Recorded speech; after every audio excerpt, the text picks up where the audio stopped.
Şu an açıkçası çok tedirginim. Kamp için çok tekinsiz bir yere geldik. Her 30 saniyede bir yerlerden bir ayı çıkacak mı diye bakıyorum. Neyse. 90'ların ortasında Amerika'da yaşanan Doğu ve Batı yakalarının gangsterlerinin savaşında o dönem Doğu yakasında bulunan yani New York'tan Bad Boy Record'un kurucusu ve Biggie'nin yapımcısı olan Puff Diddy ki bu adam bu ara gündemi oldukça meşgul etmekte ve Amerika'nın Batı yakası diye adlandırılan Kaliforniya, Los Angeles tarafından Death Row Records'tan Tupac'ın birbiriyle kanlı bıçaklı olması ve olayın bu raddeye nasıl geldiğine bir bakacağız. Öncelikle bildiğiniz gibi Puff Diddy'nin insan kaçakçılık ve fuhuş ağı deşifre oldu ve büyük davalar bu saatten sonra birbirini kovalayacak. Diddy'nin güçten düşmesiyle birlikte Tupac'ın ailesinin davayı yeniden gözden geçirme kararıyla bu konunun araştırılması adına bir ekip kurulduğuna, ön ayak olduğunu belirten haberler dönmekte. Diddy bu olayları tüm hayatı boyunca reddetse de 90'ların ortalarında yaşanan bu Doğu Batı bloğu olaylarında parmağı var mı?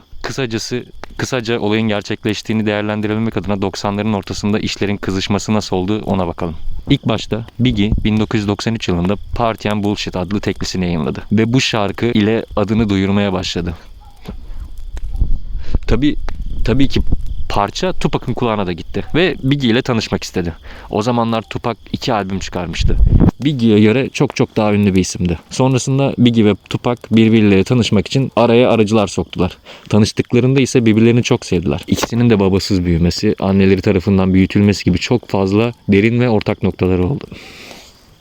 Zaten Tupac da Biggie gibi doğma büyüme New Yorklu. Fakat 18 yaşındayken Kaliforniya'ya taşınmaya karar vermişti. İkili kısa süre içinde çok iyi arkadaş oldular. Biggie zaman zaman Tupac'ın Los Angeles'taki evinde kalıyordu. Tupac konserlerinde Biggie'yi zaman zaman kendisiyle birlikte sahneye davet ediyordu. Her şey onlar için çok iyi gidiyordu. Biggie müzikte yükseliyordu. Tupac ise bir yandan oyunculuk kariyerinde başarılar gösteriyordu. Derken 1993 yılının Kasım ayında Tupac ve arkadaşları bir otel odasında bir kadına tecavüz etmekten suçlandı. Kadının bu iddiasını Tupac asla kabul etmedi ve o gün zaten canının sıkkın ve yorgun olmasından ötürü başka bir odada uyumaya gittiğini belirtmişti. Medya Tupac'ın peşine düşmüştü ve yargı süreci Tupac için başlamıştı. 1994 yılına geldiğimizde ise Biggie'nin ilk albümü Ready to Die yayınlandı ve Biggie'nin yükselişi öyle büyük ve hızlı oldu ki dönemin kralı Naz'ın yanında adeta bu dağın zirvesine yükseldi. Ve denildiği gibi en tepeye çıktıktan sonra bundan sonra elinde kalan tek şey geriye düşmek.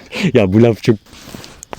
Sonrasında günlerden bir gün Tupac New York'ta arkadaşlarıyla takılırken Biggie'nin arkadaşlarından biri Tupac'ı görür ve Quad stüdyosuna davet eder. Sonrasında onlar Biggie'nin arkadaşının onu alması için lobide beklerken maskeli ve silahlı birkaç adam Tupac'a saldırır. Tupac da direndiği için vurulur. O gece Tupac 5 el vurulmuş ve $30.000 mücevherlerini çaldırmıştı. Tupac'ın öldüğü düşünülmektedir. Biggie'nin tüm ekibi Tupac'ı görmek için aşağı inerler. Tupac onlara orta parmağını gösterir ve hastaneye gider. Kasım 1994'te vurulduktan bir gün sonra tecavüz davasının sonucu açıklanır. Mahkeme sonucunda Tupac 1,5 ila 4,5 yıl hapse mahkum olur. Hapiste 8 ay kaldıktan sonra Tupac kefaletle serbest kalmak için başvuruda bulunur. Fakat 1,5 milyon dolar kefalet ücretini karşılayamadığı için talebi reddedilir.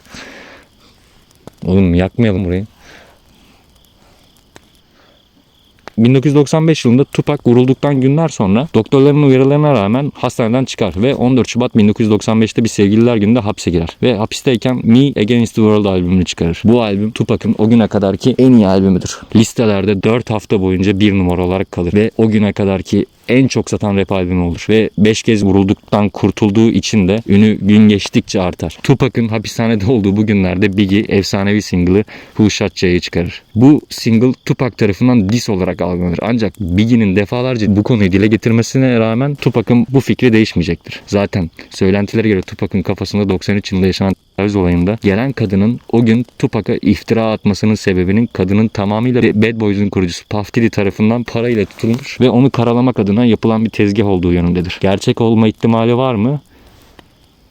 Var. Diddy'nin 2024'ün Mart ayında tutuklandığında ortaya çıkan dava dosyasına göre çok güçlü insanları, siyasetçileri, sanatçıları onların kasetleri vasıtasıyla şantaj yapmakta, bunları onlara karşı elinde bir koz olarak kullanmaktadır. Bu Diddy'nin 54 yaşına gelene kadar tutuklanmadan dışarıda olabilmesinin nedeni olarak gösterilebilir. Yani anlayacağınız bu bir nevi ikinci bir Jeffrey Epstein vakası. Adamın evinden çıkan 1000 adet bebek yağının Diddy'nin bu freak off dedikleri seks partilerinde kullanıldığı ve bunun sadece bir bebek yağı olmaktan çok içine enjekte edilmiş bir tür uyuşturucudan dolayı insanların kendinden geçtiği söylentileri dolanmaktadır. Bu doğrultuda yaklaşık 22 bin insanın bu partilerden psikolojik ve fiziksel şiddet uygulanarak zarar gördüğü ve bu baskıya yıllar boyunca katlandığı tahmin ediliyor. Ayrıca maalesef bu iddiaların arasında kaçırılmış ve çocuk yaşta bu partilerde kullanılan çocukların kaçıp gitmesini önlemek için de böyle bir şey yaptıklarından bahsediliyor. Böyle düşününce Puff Diddy kariyerinin başından beri bunu niye yapmasın ki? Diddy'nin malikanelerinden bebek yağının haricinde bir sürü tuhaf materyal daha çıkıyor. Fakat bunlar arasında 1600 adet kaset, terabaytlarca görüntüye el konuluyor. Şu an bu görüntüler FBI'nin elinde inceleme altında. Ve bir sonraki duruşma 5 Mayıs 2025 tarihine atandı. Asıl büyük mevzular Amerikan medyasının ve savcıların cesaretine bağlı olarak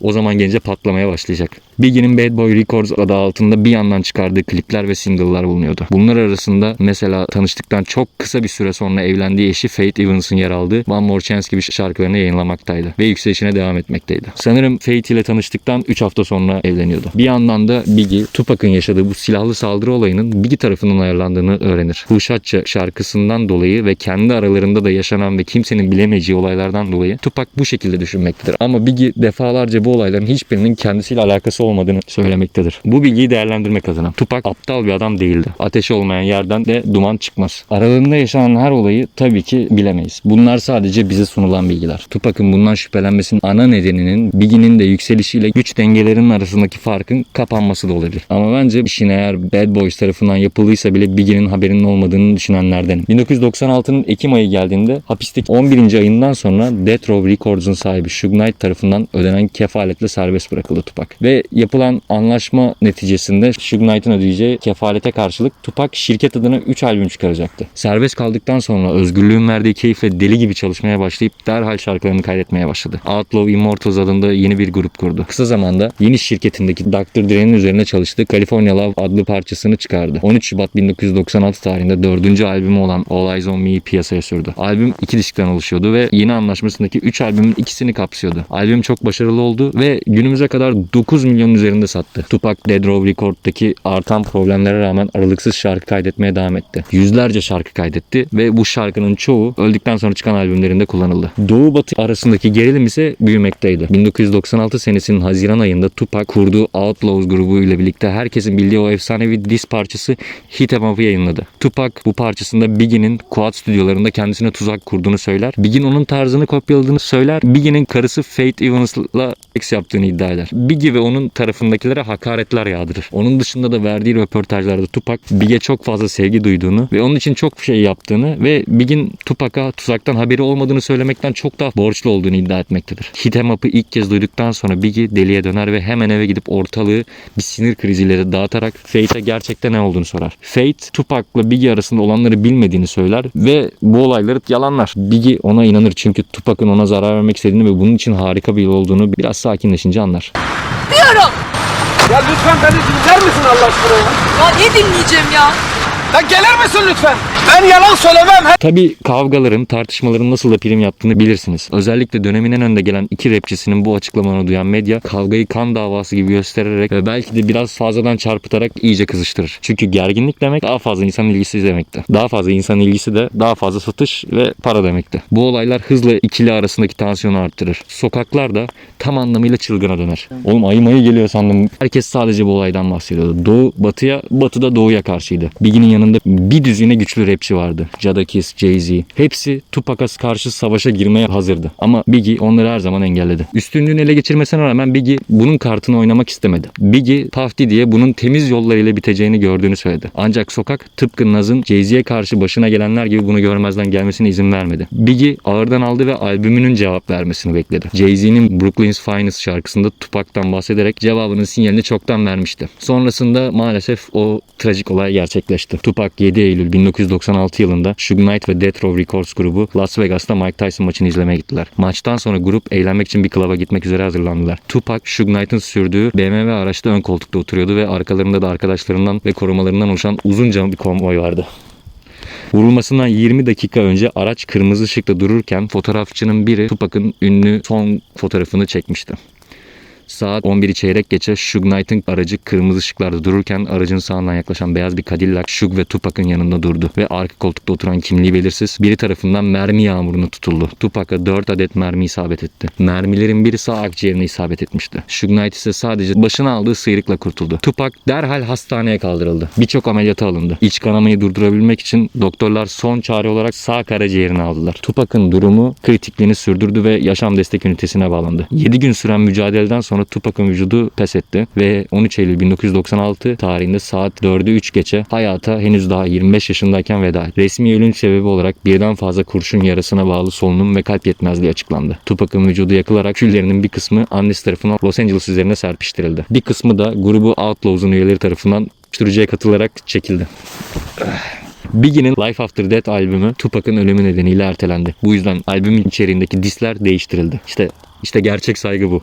Bu da saygı iki adamın. Tupac'ın ölümünden sonra Biggie kavgayı bastırmak için Kaliforniya'ya geri döndü. Going Back to Cali şarkısında sorunun tüm batı yakasıyla değil, karısına laf atıldığı ve iftiraya kurban gittiğini düşündüğü için Tupac ile olduğunu açıkça belirtti. Ayrıca Los Angeles'ta bir konser verip gösteriden sonra Biggie ve ekibi bir partiye gitti. Biggie partiden döndüğünde tıpkı Tupac gibi arabada vuruldu. Ve 9 Mart 1997'de ne yazık ki Biggie 24 yaşında hayatını kaybetti. Ardından Biggie'nin Life After Death albümü 25 Mart 1997'de yayınlandı. Biggie, Tupac'ın bir yıl önce yaptığı tüm başarıları tekrarladı. Life After Death albümü tüm zamanların en çok satan hip hop albümlerinden biri oldu. Biggie 2 şarkısıyla Billboard Hot 100'de 1 numaraya kadar yükseldi. Biggie albüm boyunca birçok şarkıda Tupac'ı subliminal olarak bu sefer Tupac öldüğü için eleştirdi. Hikayenin sonu. Şimdi gelelim Tupac'ın katilinin kim olduğuyla alakalı söylentilere. Maalesef hala kesin olarak katilleri ya da azmettiricileri kim olduğu belli değildir. Ölümü konusunda hala delil yetersizliği ve şüpheler vardır. Bu kadar sene geçmesine rağmen suçlu veya suçlular bulunamamıştır. Herhangi bir tutuklama yapılmamıştır. Ama o Bad Boy Records'u yeni kurmuş olan daha genç, hırslı olan Puff Daddy'nin plak şirketinin yeni kurulmasıyla bu savaşın onların albümlerinin satışlarını arttırdığını ve namlarının yayıldığını fark ettiğinde Tupac'ın katillerinin azmettiricisi olduğuna dair etrafta dolaşıp bu adamın kellesi için milyonlar ödeyeceğinden bahsettiği konuşulmaktadır. 2025 yılında bahsettiğim gibi yapılacak olan 3. duruşmada bu olay belki açıklığa kavuşacak olabilir. Son olarak bahsetmek istediğim teori ise biraz garip. Hapisteyken Machiavelli'nin kitaplarını okuyup çok etkilendi Tupac ve takma adını Machiavelli olarak değiştirdi. Bu isim de The Don Illuminati albümü çıkardı. Önceki albümlerine göre çok farklı bir tarzda oluşturdu. Daha çok duygusal, acı ve öfke içerikli şarkılardan oluşan bir albüm oldu. Tupac bu albüm için şarkıları 3 günde yazıp kaydetti. Ve 4 günde de üretti. Toplam 7 günde bitirdiği albüm adını buradan aldı. İlk olarak bahsetmek istediğim konu Tupac'ın ölümünün sonrasında bahsettiğim gibi hakkında yüzlerce spekülasyon yapıldı. Hayranlarının bir kısmı ona hala ölmediğine inanmaktadır. Hakkında 7 gün teorisi ortaya atıldı. Tabii bu efsaneyi çürütecek tezler de öne sürüldü. Öldü denildikten sonra da albümleri çıkmaya devam etti. Bu albümlerden ölümünden sonra yayınlanan I Ain't Mad at Ya'nın klibinde bir vurulma sahnesi vardır ve Tupac'ın gerçek yaşamındaki vurulma sahnesiyle birebir aynıdır. Ayrıca Tupac ölümünden birkaç ay önce rap müziği de bırakıp gangsterlik yapmak istediğini dile getirmiştir. Ateş söndü kanka. Neyse bu şekilde devam edeceğiz. Şimdi ben çok büyük bir komple teorisi hayranıyım. 11 Eylül saldırıları, George Soros, Illuminati ve zengin aileler gibi üst akıl teorileri, Prenses Diana'yı MI6'in öldürmesi, düz dünya. Hepsine teker teker inanır ve bayılırım. Ama bu biraz bana da fazla. Tupac'ın ölümüyle ilgili, daha doğrusu ölmediği 2003 yılında tekrar piyasaya çıkacağına dair bir teori var. Bu 7 gün teorisi temelde şu şekilde oluşmaktadır. Tupac hapishanede İtalyan asker ve diplomat olan Niccolo Machiavelli'yi okuduğunu konuşmuştuk. Tupac ondan o kadar etkilenmişti ki son 2 albümünde adını Machiavelli olarak değiştirmişti. Machiavelli'nin öğretileri arasında 7 gün teorisi. 7 gün teorisi gibi düşmanın öldüğünü sanacak. 7 gün sonra da çıkıp onu vuracaksın tarzında bazı öğretiler geçmekteydi. Şimdi Tupac'ın 7 tane solo albümü var. 7 tane filmde rol aldı. Ölüm tarihi Eylül'ün 7'si. Ölüm zamanı 4'ü 3 geçe. Yani 4 artı 3, 7. 25 yaşında öldürüldü. Bu da 2 artı 5, 7. 7 gün hayatta kalma mücadelesi verdi. Doğum tarihi 16 Haziran. Bu da 1-6 artı 7. Vurulduktan 7 ay sonra All Eyes on Me çıktı. Are You Still Down'un çıkış tarihi ayın 25'iydi. Yani 2 artı 5, 7. Ya bu şekilde ararsan her türlü 7 sayısını bulursun bu arada. Gang Related filminde rozet numarası 115. Bu da 1 artı 1 artı 5, 7. Eğer bu bilgilerin bir anlamı var ise Tupac 1996'da vuruldu. 1996 artı 7, 2003 eder. Ve Tupac 2003'te geri dönmeliydi. İnanışa göre. Fakat sene 2024 ve geri dönmedi. O zaman geriye tek bir seçenek kaldı. 1996'nın üstüne 7 çarpı 7 49'u koyarsak 2045 yılında geriye dönebilir Tupac.